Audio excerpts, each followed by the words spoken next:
Welcome back to the show. Check out these headlines we have for you. Fed calling for a rebalance. Does that mean great reset?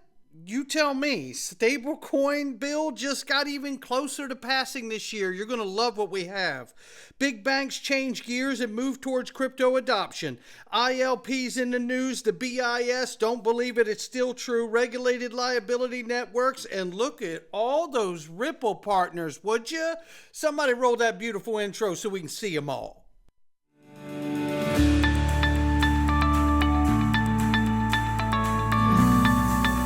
Digital Perspectives with Brad Kimes. Come on in.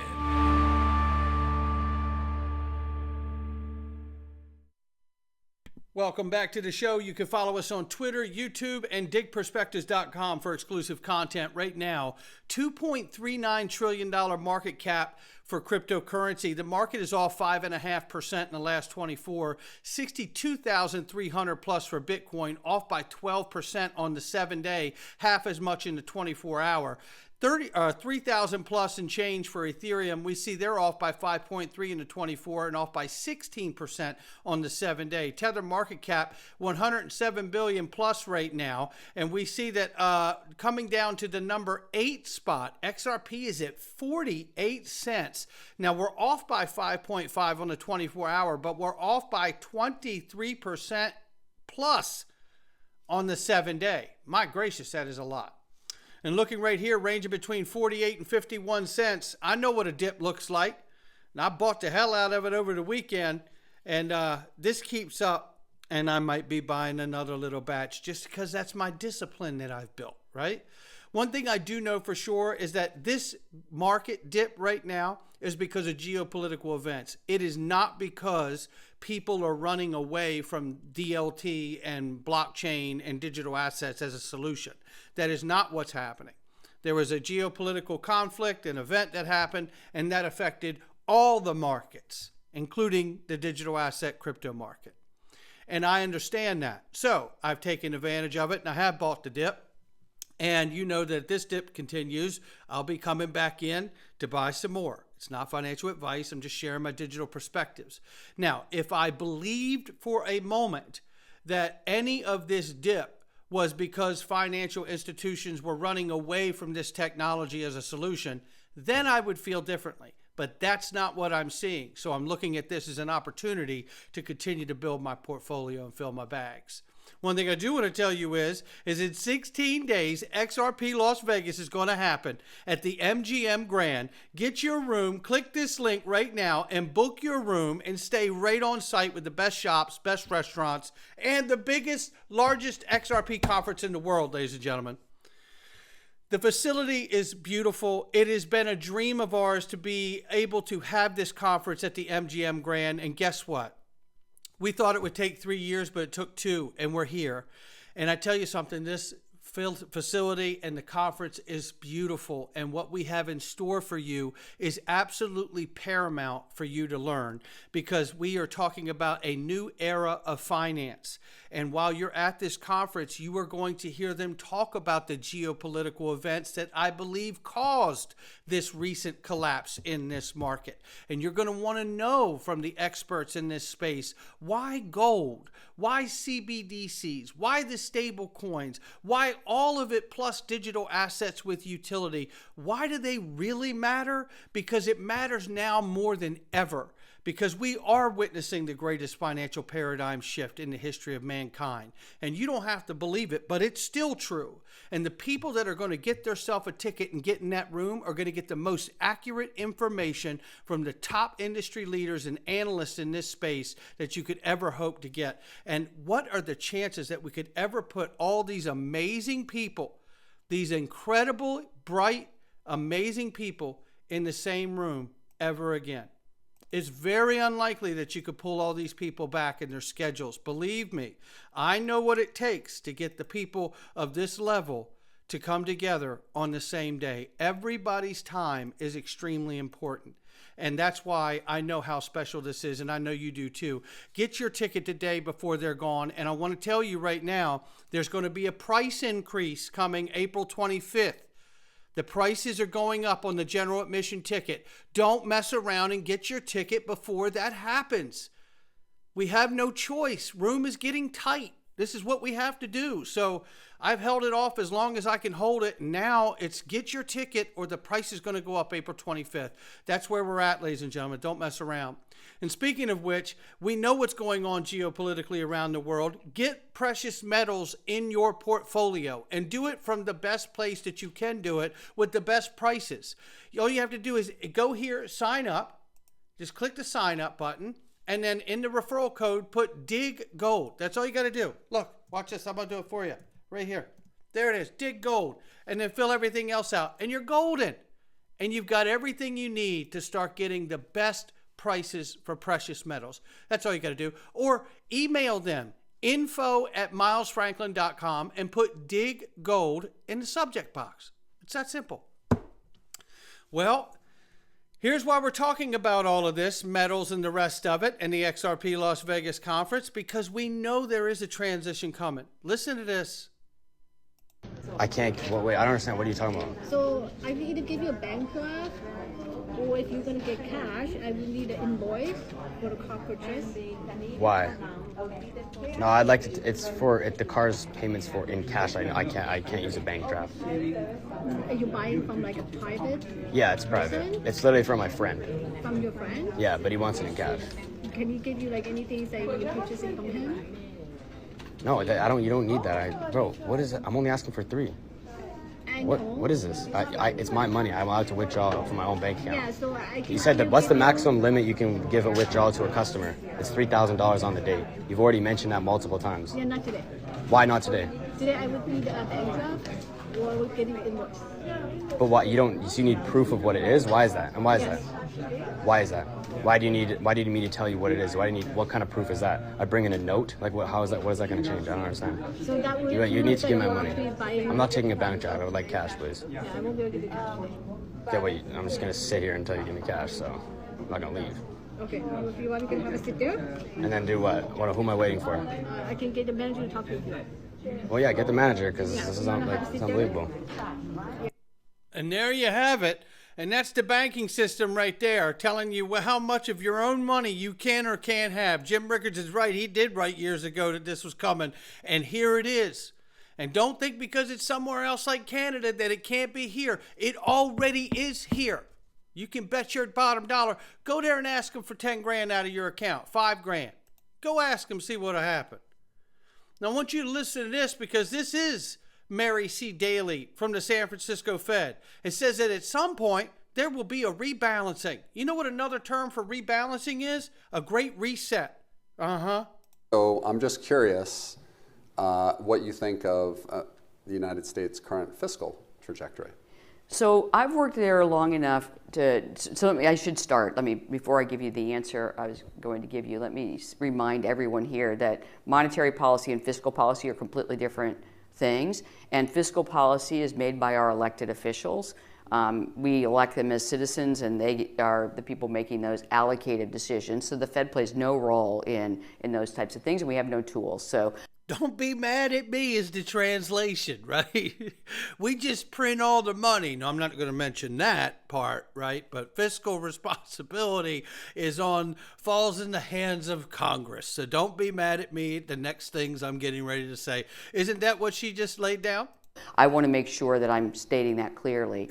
But what we do know, and I can say this as an economist, and we have a long history of the Federal Reserve saying when it thinks we're on an unsustainable path. And I just think this isn't coming from the Fed. Anyone looking at our budget and our debt can say that this is probably an unsustainable path for our economy, and that at some point there will be a rebalancing. And a rebalancing. Yeah, we've been calling it a great reset. The Fed likes to call it a rebalancing. Well, I'll tell you what else Mary C. Daly skipped over so beautifully was all the printing that the Fed does. Didn't want to talk about that, Mary?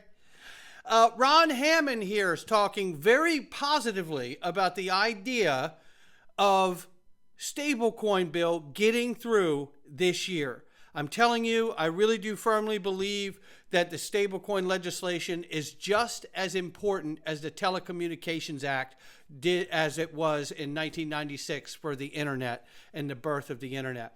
According to Punchbowl News, lead stablecoin negotiators Patrick McHenry, Maxine Waters, Senator Schumer met late last week, to talk about a path forward for a variety of bills, including stablecoins, and a Congress barely getting anything done. This deal making is pivotal.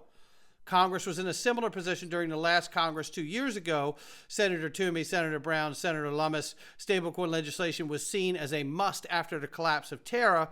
The focus then was on stablecoin reserves, redemptions, and big tech and finance. Tether was the subject of a lot of scrutiny at the time due to the lack of audits and questions on their reserve makeups. For both political and timing reasons, the 2022 stablecoin bill didn't move forward. Tether, along with the market, has grown substantially in the interim. To Tether's credit, they have been a lot more active publicly on their audits and reserves. But the political winds have changed since 2022, and the focus being countering illicit finance. Like 2022, both skeptics and proponents in Congress have expressed concerns about Tether. Tether's growth and large sums of U.S. treasuries for reserves have made it a staple in the crypto industry. However, the fact that this crypto player doesn't have a U.S. presence and has been implicated in several illicit finance busts is concerning policymakers. Not surprisingly, Brad says. However, going back to Ron's thread here, banning Tether was one idea early on, but there is now an understanding of the adverse effects that would have on crypto markets in U.S. treasuries, which is something we've talked a lot about here, right? Has Tether gotten so big that they choose to not unwind it, but to bring it under the fold of prudential regulation is what we've always talked about. And that seems to be what he's leaning into, that idea and conversation happening on the Hill. Another idea was trying to bring Tether onshore and into some form of U.S. compliance regime via legislation regulation. Again, to Tether's credit, they've been vocal on their work with the Secret Service and other government organizations. Still, many in Congress and in the Treasury are pointing to their large U.S. Treasury reserve, and not having a U.S. presence is a major concern. Many say that lack of the 22 stablecoin bill getting across the finish line is the reason for Tether's growth, and it is likely that it is a big player in that. In 23, the Financial Committee advanced a similar stablecoin bill. Ironically, the Biden administration, which called for the legislation in 21, tried to upend the deal. That's right. You can thank Maxine Waters and Senator Sherrod Brown for all of that, I believe. Despite all these political setbacks, it appears that stablecoin legislation is slowly taking shape as something all parties could potentially agree on. However, the details on provisions of the rumored bill and the pathway forward remain unclear. There's also other issue to monitor, like the SEC tries to make another attempt to incorporate stablecoins in their jurisdiction.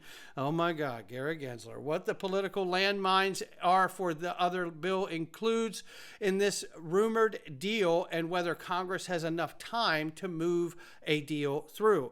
So all of these discussions are occurring, and we will keep an eye on it. More attention is why Tether is offshore. Some say it is avoid regulations. Others say U.S. regulatory environment is so hostile that they saw better to be elsewhere. Time will tell how this plays out. So you can see that. Hammond goes on to say that he is optimistic that something will happen on the stable coins this year. If the bill is not attached to the FAA reauthorization, it has a chance through the NDAA, an aid bill, and then after elections during the lame duck session, he said, great chatting for the win. So there you have it. We could see stablecoin legislation this year. I'm telling you, this is super, super important because it's not just about stablecoins on and off ramps. This is about real world asset tokenization. It is the digitization, prudential regulation of privately issued stablecoins, and that will also include tokenized commodities.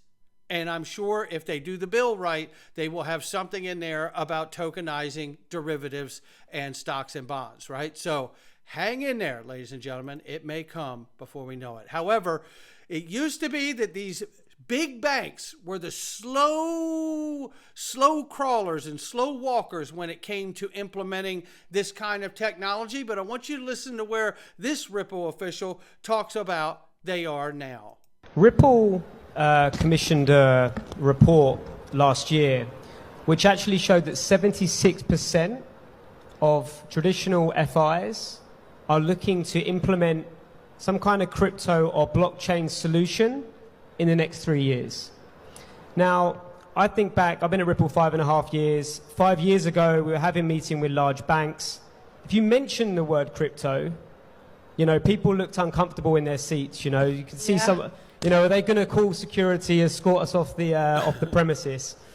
But now you fast forward, 5 years, or certainly for the last 18 months, those same banks are calling us back in to discuss what their strategy looks like, right? So, firstly, I think big change.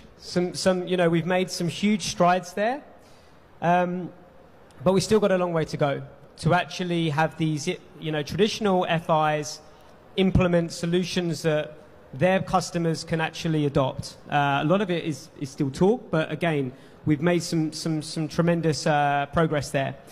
And Ripple have been quite unique in that sense because we view partnerships between traditional FIs as key to the growth and adoption for crypto and blockchain, right? We believe that, these institutions, for mass adoption, you need to educate, you need regulation, but you also need the big players who have the reach to also support and push that on to, the benefits to their consumers. So that's a big focus. So you believe that collaboration and partnerships are crucial?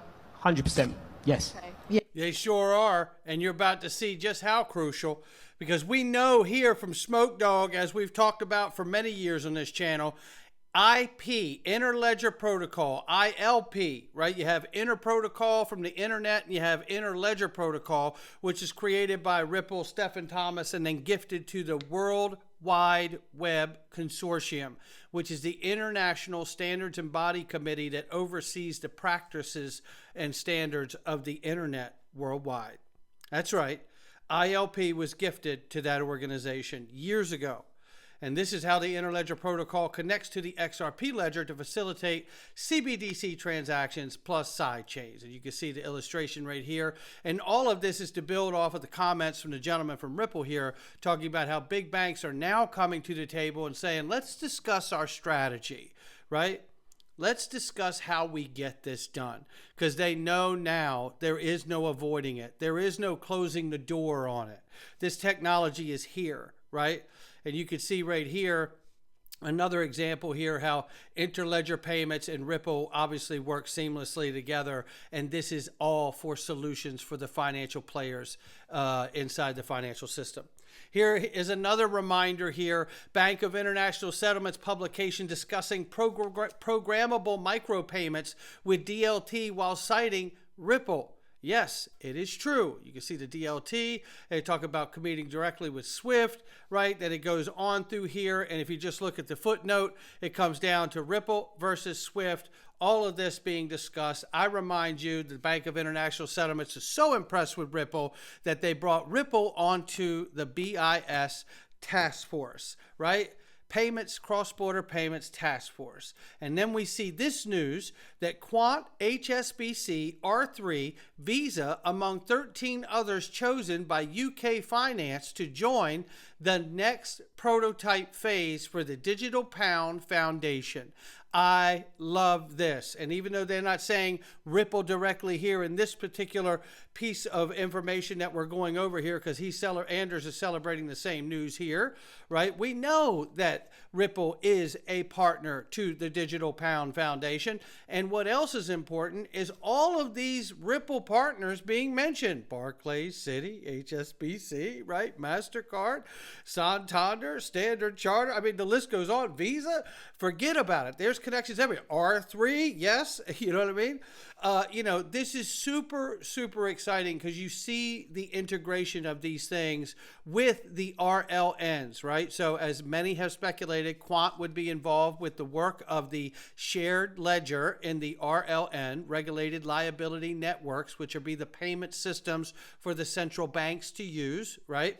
Offering interoperability as well as programmability, while the critical shared ledger capability is offered by R3 in the form of Corda, as expected, but also great confirmation since the idea of a shared ledger is nothing new. It's fundamental and a lot of work is being done in the BIS and their concept of a unified ledger, which means unification. Doesn't mean one, right? It means coming together with all of these different ledgers to provide a unified or even federated experience, right? Just like we have with the internet today and all the different protocols.